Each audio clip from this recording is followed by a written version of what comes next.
Okay, fellow traders. There's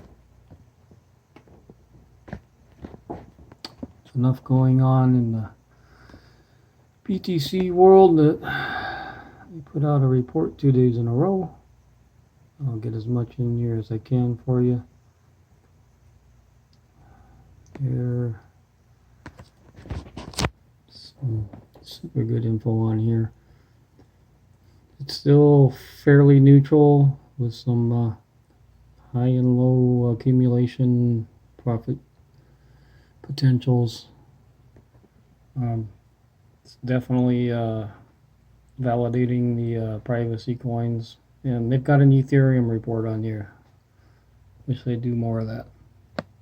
Give the bulls some ammo going forward, but you don't see much happening in OBV. We're right at the trend line in RSI, so it's a great place for it to again pull back, fake out more bulls, bring it back to 30, and then we can break the trend line and and then see if there's some follow through 36 right here. This high would need to be taken out to really change market structure on any significant time frame. So 33 back to 30, 36, and then we might be setting up at that point for the bull run at the end of the year, which would be great. And I think a lot of other technicians are looking at a lot of the same things. On the weekly, another wick well down into the demand area, but now we're trying to get back above the 50 SMA, which would be amazing if that were to happen by the weekly close. But anyway, even if it does, I still think we got some time in here to chop around, and Mr. A will talk about that here in a second with the TDs. But momentum's recharged. Still a great MACD div situation going on. 80 line looks good.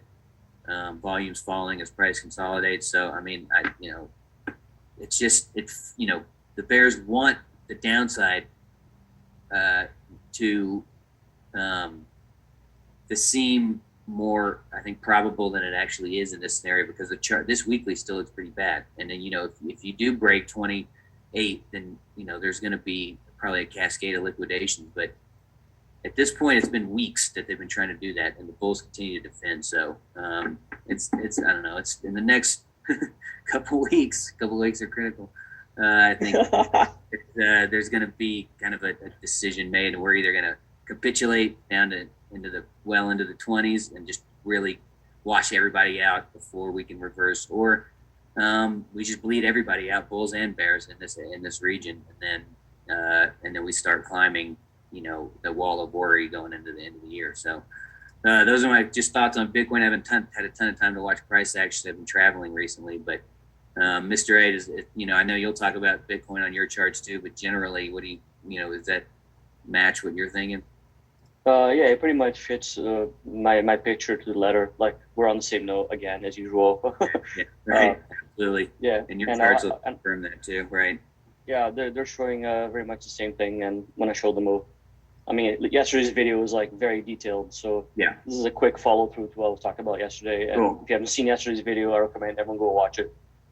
Yeah, absolutely. Yeah, same. And I'm just kind of I'm doing the same, just kind of following up on what you had. Let me get these XMR charts loaded here. But XMR BTC, holy cow! Like it just will not go below 0.006, despite what looks like bleeding volumes and just really flat and stagnant momentum oscillators, mixed moving averages, falling 50. I mean, I'm very surprised we haven't gotten down in here, which tells me that there's some kind of hidden buying accumulation going on in here. So again, still wick down into the 5s, I think is possible. Buy that, but it might be time to just start nibbling in here because it's just taking so dang long, despite lots of worrying signals. So I don't know how much longer the bears can hold out here. So and if this thing squeezes into the trend line and then pops, then I think given the suppression here, there could be an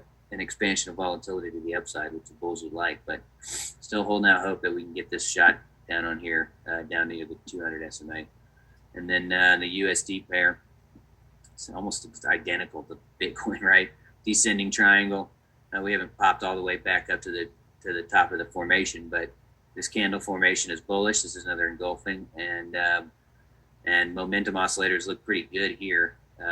mixed moving averages, so that's not helping a bunch. And in fact, the 50 is kind of tracking the triangle trend line lower, so that's going to be major resistance in the 210 to 220 area eventually. But 80 line took a hit yesterday and is kind of recovering a little bit today. So I don't know. I think we just probably squeeze into this apex here over the next week or two on choppy price action, and maybe start August off with a pump. But in typical crypto fashion, I would expect a dip into the demand area first, a wick, and then you rip.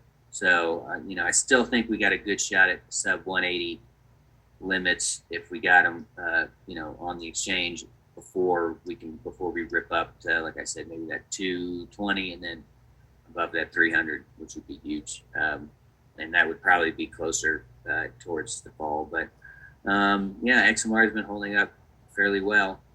I also wanted to take a quick look at ETH and then one other BTC chart, a BTC pair. But we'll just go dailies on these two. And because ETH, I had a typo. These zeros are driving me crazy on these BTC pairs recently. I apologize. But I had a 0.0 below 0.006 buy on Monday, which I think we got a shot at, yeah. And I put 0.006 instead of 0.6. But now we had to fake out below this mini triangle. So we have the broader descending triangle here, which is bearish. And you have this smaller kind of symmetrical triangle in here on this demand area. And we, it looked like we were going to just bottom fall out of this thing until the 55 area. But the bulls saved it back above the trend line. Now we're back trying to get back above the rising 100 SMA. But we're going to have an MA confluence right around here in the 0.062 area over the next 4 or 5 days, 3, 4, 5 days, something like that. And probably a bearish cross. And so that might send price back down, into the fives again. But I think this is generally just starting again. Again, look like just like kind of chop, formationless kind of chop with flat indicators and mixed moving averages. I don't know, not a lot to do here other than just, continue to buy dips into support for longer term holding as this thing bases out and then hopefully moves higher. Once BTC USD turns, ETH will probably rip too, just because of metrics. But anyway, and then on the USD pair, we got a beautiful engulfing here on the daily, off the demand zone, off the bottom of the triangle, but this triangle still remains in perfect shape. It is in play fully still, and it is bearish, and the 50 SMA riding the trend line again, like most alts. So until further notice, we have to assume this is a counter trend bounce. But if we can get, another retracement, a higher low here, and then break this trend line, these triangle trend lines are key, then that'll really, I think, put the bears offside, start a squeeze, and the bulls can get some more confidence, which will be good for the market as we end the month of July. Thank God, this is just the summer, again, summer doldrums drag on. But, and then I got one more. I was just glancing at charts earlier. I just wanted to see what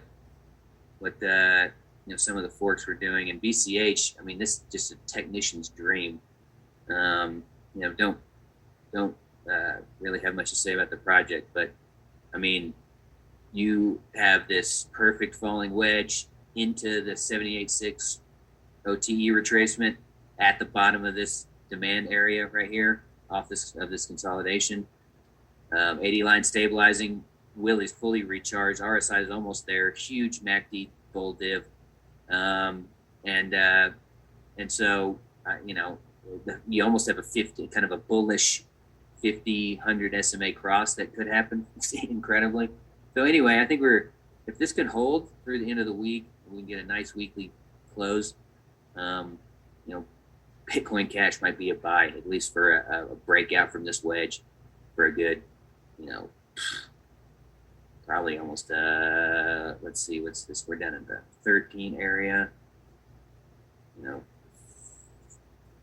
or 20-30% move. So anyway, I don't know. I just really like this wedge. So take that for what it's worth, and I'll start doing some slides like Mr. A did yesterday for the levels. I just didn't have time to do that today because I was traveling. But it looks like below 13 is just his nibble area, despite all these bearish candles.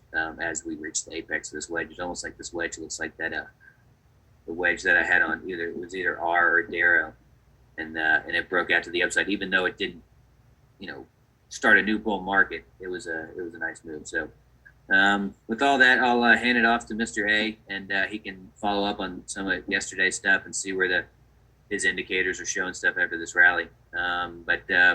We'll have, I think, one or two, I think 2 more written updates, and maybe even another video going into the end of the week. So more to come. Stay tuned.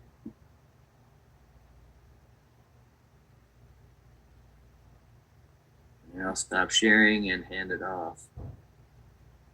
Okay, here we go. All right, so this is the standard Bitcoin chart that I always follow first. And so I was talking about, the TD count going to the 8, and the time here was starting to start buying. iFish was saying green, start nibbling, was warning as it was coming. And now we've got this 9 here that's actually turned into a 1 already, and huge pump off the bottom. Perfect timing, perfect setup, textbook TD sequential buy signal going to this 9, so it should have been bought. And this pump is actually made another high right now. Look at that. Still going. Beautiful. Yeah, beautiful. And, good. Yeah, the 33. Yeah, look at that. And the 9 is still going. The 9 has turned into a 1 because it's gone above the previous high or the 4th candle before it. So now it's like, this is seriously bullish, man. Like, look at that. The squeeze momentum is actually starting to turn along with this, which is like awesome, because yesterday, this was actually going into a lower low, and the dot had turned into a light dot, saying volatility to the downside was coming, and the bulls have just turned this around and start to heal it, which is awesome. So if we can close the day like this, that would be a very, very good sign. There's that green SCMR diamond just showed up too, it looks like. Oh yeah, look at that. It's just bullish. It's good. With that said, we also finally flipped the CMF positive today. So the buyers are outnumbering the sellers again. Dollars are flowing in positively.